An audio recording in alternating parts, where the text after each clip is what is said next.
In this video, we will learn about the chapter Emerging Trends, and in this chapter, we will learn some topics like artificial intelligence, robotics, big data, Internet of Things, cloud computing, grid computing, and blockchain technology.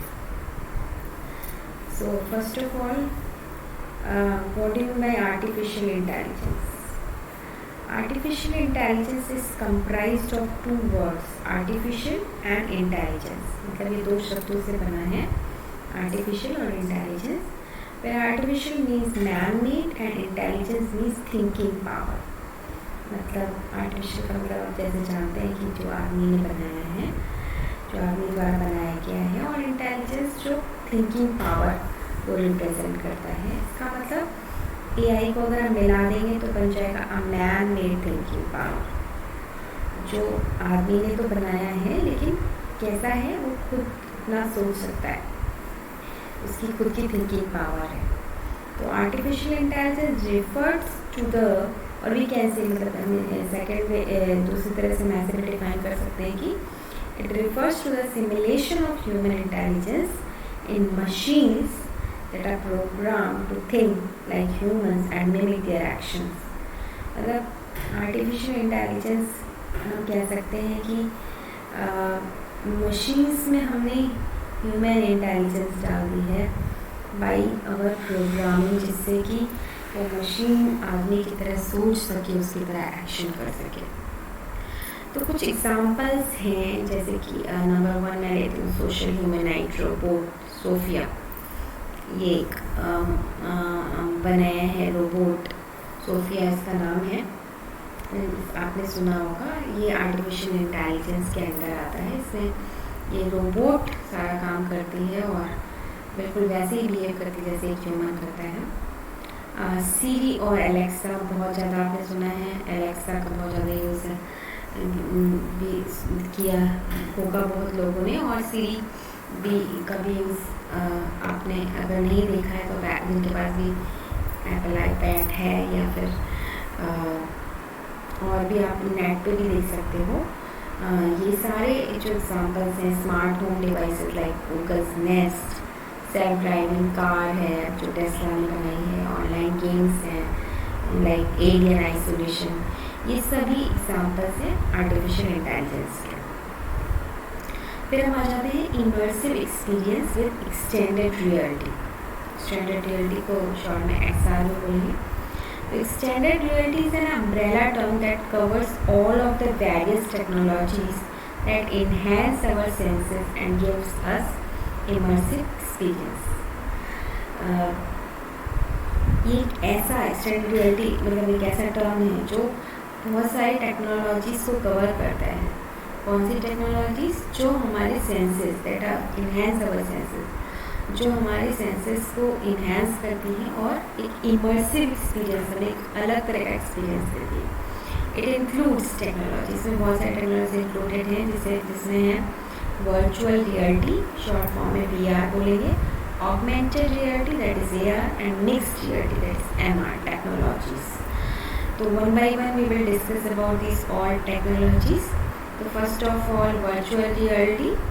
Virtual reality से आप जैसे समझ में आ रहा है that जो word use हुआ है वो वर्चुअल है, हम वर्चुअली कहीं पे इमेजिनेशन क्रिएटेड, मतलब that is not actually physically, और we can say that doesn't exist.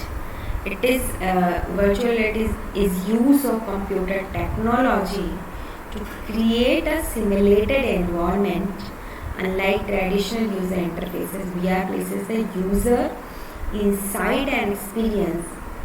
Instead of viewing a screen in front of them, users are immersed and able to interact with 3D world objects. तो हमने बहुत सी movies में जो बाहर की Hollywood movies में वहाँ पे बहुत ज़्यादा यूज़ होता है वर्चुअल रियलिटी का, और वो वहाँ पे ऐसा होता है कि आपको ऐसा लगता है कि सब कुछ रियल है, बट वो होता क्या है, वर्चुअल होता है. तो 3D वर्ल्ड्स ऑब्जेक्ट्स ऐसे बना दिए जाते हैं और हम अपने हाथ से उसको टच कर सकते हैं, उसे रोटेट कर सकते हैं, उसे जो भी एक्शन, बहुत सारे के एक्शन परफॉर्म कर सकते हैं जो आप पिक्चर में देख सकते हो, जो आप इमेज में दिखाया गया है।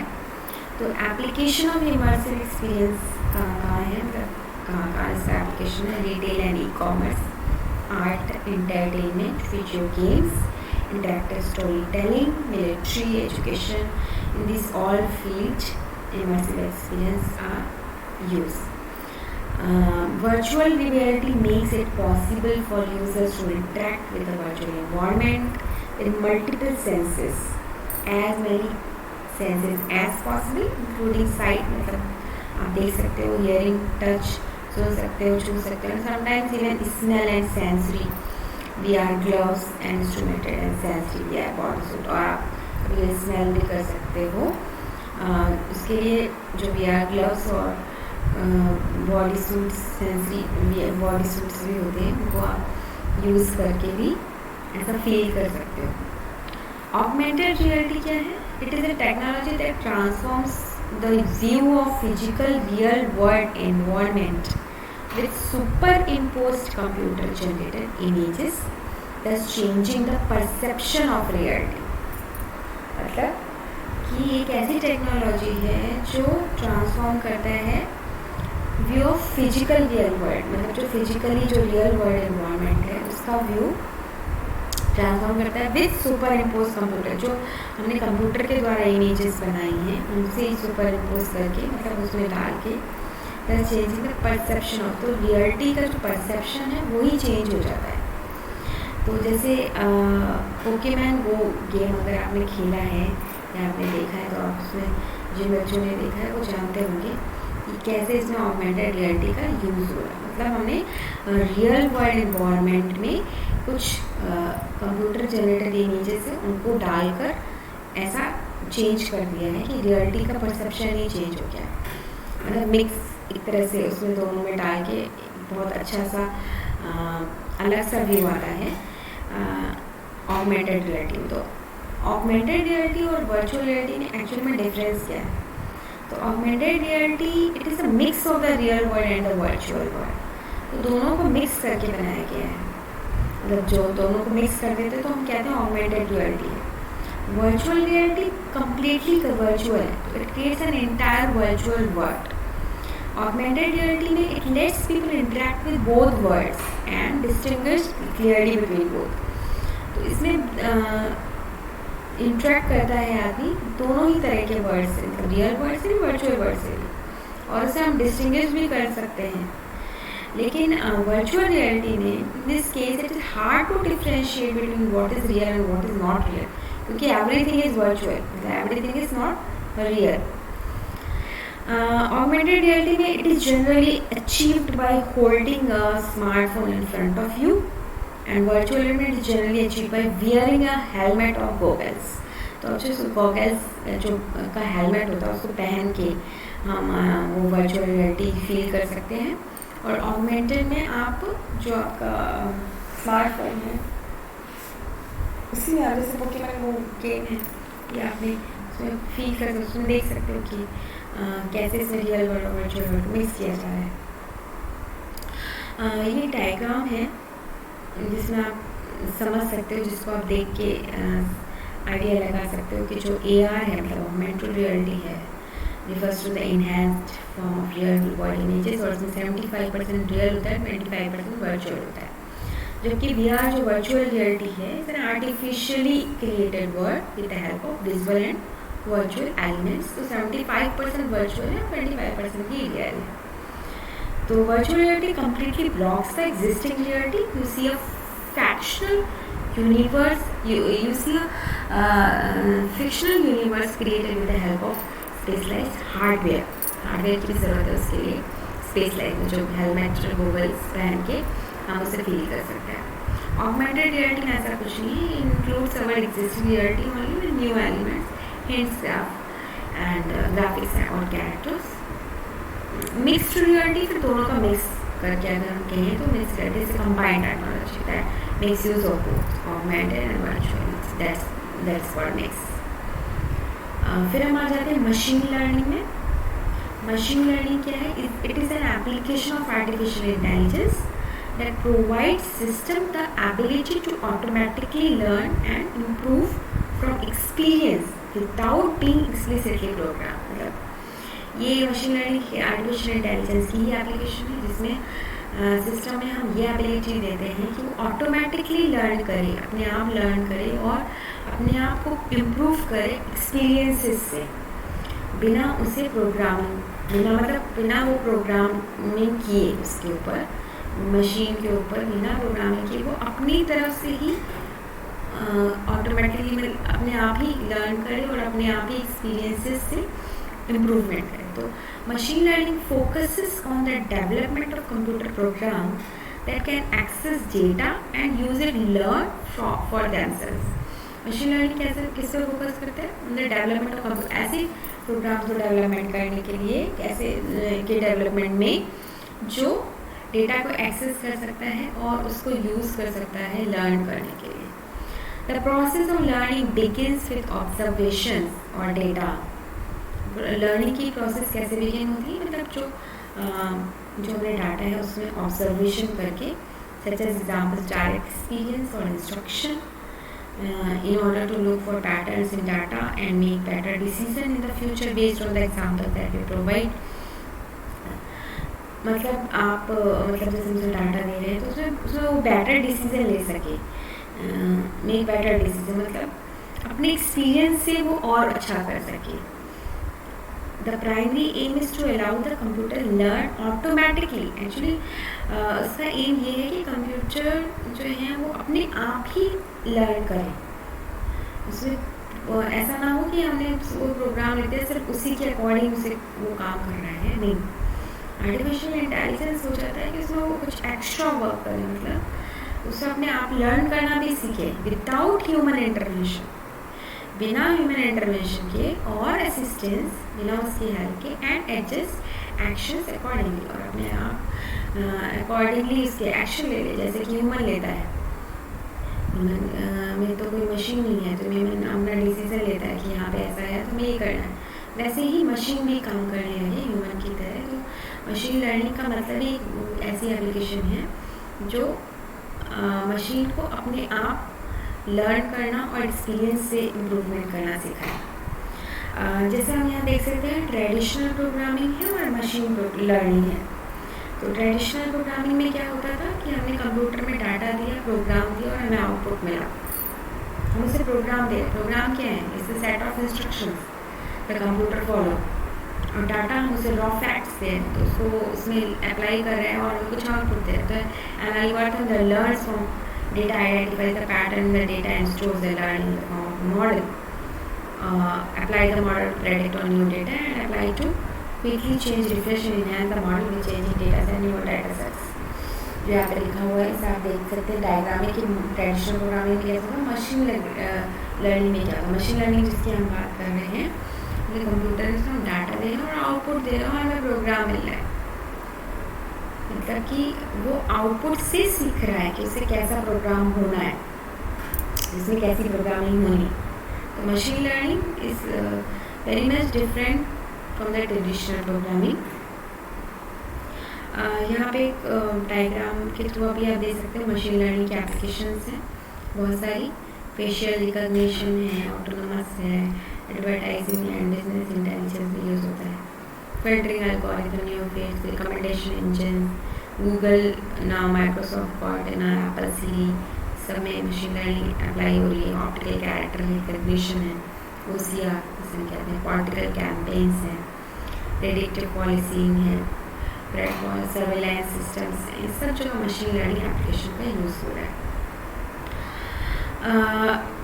और भी कैसे some other fields in image recognition, speech recognition, traffic prediction, product recommendation, self-driving cars, email spam and malware filtering, virtual personal assistant जैसे Siri है, ऐसा है, online fraud detection, stock market trading, medical diagnosis, automatic language translation, सब जगह पे अभी machine learning का application हो रहा है।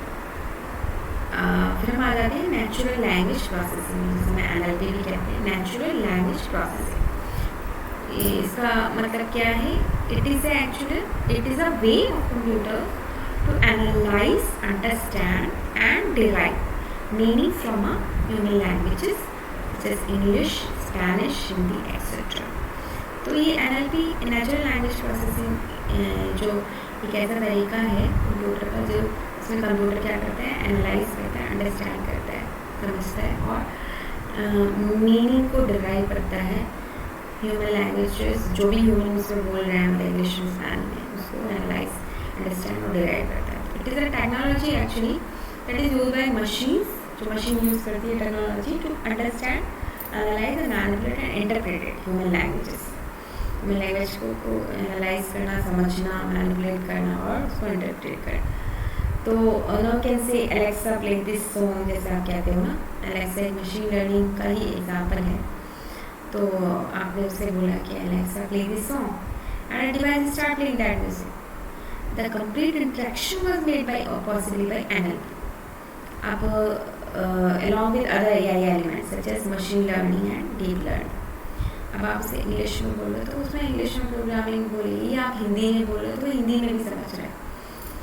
तो जो भी आप जिस भी ह्यूमन लैंग्वेज में बोल रहे हो, तो it was made possible by NLP along with other AI elements। कुछ AI elements भी लगे हैं सच एज मशीन लर्निंग जैसे हमने अभी पढ़ी, एंड डीप लर्निंग। तो NLP makes it possible for computers to read text, hear speech, interpreted, जो आपने बोला उसको इंटरप्रेट भी करता है, एंड मेजर सेंटिमेंट्स, और सेंटिमेंट्स को भी मेजर करता है, and determine which parts are important. और उसके बाद वो ये भी उसके बाद वो डिटरमाइन करता है कि कौन से पार्ट इम्पॉर्टेंट। या अगर बहुत दुखी होके बोले, आजकल आपने देखा कॉन्वर्सेशन, तो बहुत हैप्पीली मूड में बोलोगे तो वो समझ जाएंगी, तो हैप्पीली सॉन्ग प्ले करेंगे। आप बहुत सैड मूड में हो तो वैसा, आपके इमोशन को भी जज करके, आपके सेंटिमेंट को भी मेजर करके उस टाइप का सॉन्ग में प्ले करेंगे।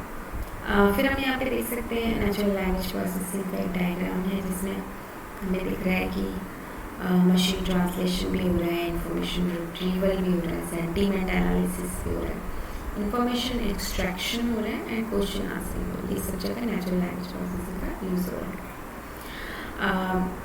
Examples of NLP language translation application such as Google translate. जैसे गूगल ट्रांसलेट है, क्या करता है, एक लैंग्वेज दूसरी लैंग्वेज में चेंज करता है, तो वो भी एक एग्जाम्पल है NLP का, नेचुरल लैंग्वेज प्रोसेसिंग का।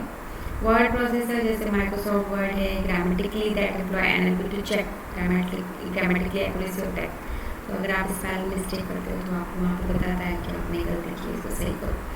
Interactive voice response application use to call centre to respond certain user request. वहाँ पे जो आपका इंटरैक्टिव वॉइस रिस्पॉन्स आजकल लगा रहते हैं एप्लीकेशन कॉल सेंटर्स में, जिसमें आपके यूज़र की रिक्वेस्ट को वो प्रोसेस करता है कि आप पहले तो आपसे पूछेगा आपको कौन सी लैंग्वेज में आपको कम्युनिकेशन करना है, फिर आप कौन सी ये आपका मेन्यू है और आप उसको इसमें कौन से बटन पे जाना है, मतलब इस टाइप का रिस्पॉन्स को देता है।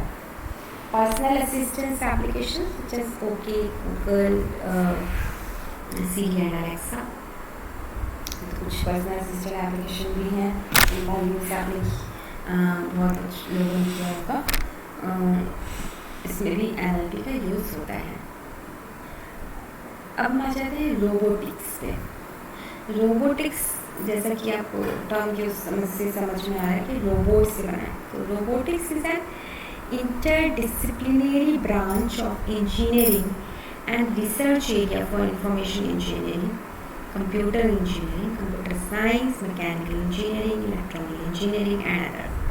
तो ये interdisciplinary branch है ऑफ, मतलब इन सब चीज़ की, जहाँ पे इंजीनियरिंग की बात हो रही है या रिसर्च एरिया की बात हो रही है, जहाँ रिसर्च चलती रहती है, इंफॉर्मेशन इंजीनियरिंग के बारे में, कंप्यूटर इंजीनियरिंग के बारे में, कंप्यूटर साइंस के बारे में, मैकेनिकल, इलेक्ट्रॉनिक, ये सारे फील्ड में रोबोटिक कवर होता है। रोबोटिक इन्वॉल्व है डिज़ाइन। अब रोबोटिक में होता क्या क्या है, उसमें हम इन्वॉल्वमेंट किसी चीज़ का होता है, डिज़ाइन का, कंस्ट्रक्शन का, ऑपरेशन का एंड यूज़ ऑफ रोबोट्स। ये सारी चीज़ें हम रोबोटिक्स फील्ड में कह सकते हैं। The goal of robotics is to design intelligent machines. तो इसका गोल क्या है कि हम ऐसे रोबोट्स बनाएं, मतलब कि ऐसी इंटेलिजेंट मशीन्स बनाएं that can help and assist humans in their day-to-day lives and keep everyone safe. तो जिससे कि जो ह्यूमन है उसकी हेल्प हो सके और उसकी जो डेली लाइफ है उसको हम सेव भी कर सकें और उसके काम में भी असिस्ट कर सकें. Robotics develops machines that can substitute for humans and replicate human actions. Robots can be used in many situations and for lots of purposes. तो अलग अलग रोबोट अलग अलग काम के लिए अलग अलग सिचुएशन के लिए बनाए जाते हैं. अब यहाँ पे आप एग्जाम्पल्स दे सकते हो. These days robots are being used in many different diverse fields such as जैसे एरोस्पेस फील्ड है तो उसमें हम मार्स रोवर का एग्जाम्पल ले सकते हैं. एरोस्पेस में मार्स रोवर रोबोट बनाया गया है. हाउस होल्ड कोर्स मतलब हाउस कीपिंग क्लिनिक रोबोट्स भी बनाए जाते हैं जो हाउस क्लीन करने के लिए यूज़ होते हैं. डिज़ास्टर मैनेजमेंट के लिए भी जैसे जापान का पैक बॉट है वो डिज़ास्टर मैनेजमेंट फील्ड में यूज़ होता है. अनमैन्ड एरियल व्हीकल्स जैसे ड्रोन्स हैं. आपको पता है ड्रोन्स का काम, ड्रोन्स क्या क्या काम करता है. सब जगह घूम के वो पता लगाता है, वो सबकी पिक्स लेता है. आपको अलग से कुछ ह्यूमन का विदाउट एनी ह्यूमन इंटरवेंशन तो मतलब ऐसा रोबोट बनाया गया था. ह्यूमनाइट्स में जैसे होंडा का सीमो है इस टाइप के भी रोबोट्स होते हैं जो आपका पर्टिकुलर जिस भी काम के लिए आपने बनाया है वो काम करते हैं. काउंटर फिजिकल डिसेबिलिटी के लिए भी मशीन जो है इसका एग्जाम्पल इसको स्केलेटन दे सकते हैं. उसमें भी उसे लगा के आदमी वैसे काम कर सकता है जिसकी फिजिकल डिसेबिलिटी होती है उसको वो से यूज़ कर सकते हैं. Big data. Big data is also data but with a huge size of volume and yet growing exponentially with time. In short, such data is so large and complex that none of the traditional data management tools are able to store it or process it efficiently. तो big data का नाम ही जैसे समझ में आ रहा है कि बहुत ज़्यादा डेटा की बात हो रही है. इसमें इसका बहुत ज़्यादा साइज़ या वॉल्यूम है और ग्रोइंग एक्सपोनेंशियली और वो टाइम के साथ बढ़ता ही रहता है. एक्सपोनेंशियली मतलब बहुत ज़्यादा स्पीड में. In short such data is अगर हम कहें तो data is so large and complex कि जो ट्रेडिशनल डेटाबेस मैनेजमेंट टूल्स हैं पुराने टूल्स हैं अनएबल टू स्टोर इट और process it efficiently. None of the traditional मतलब कोई भी ऐसा ट्रेडिशनल डेटा मैनेजमेंट टूल नहीं है जो हम इसे स्टोर करके प्रोसेस कर सकें. नेक्स्ट वीडियो में हम बिग डेटा के बारे में और भी ज़्यादा बात करेंगे. इस वीडियो में हम सिर्फ अभी रोबोटिक्स तक ही पढ़ेंगे.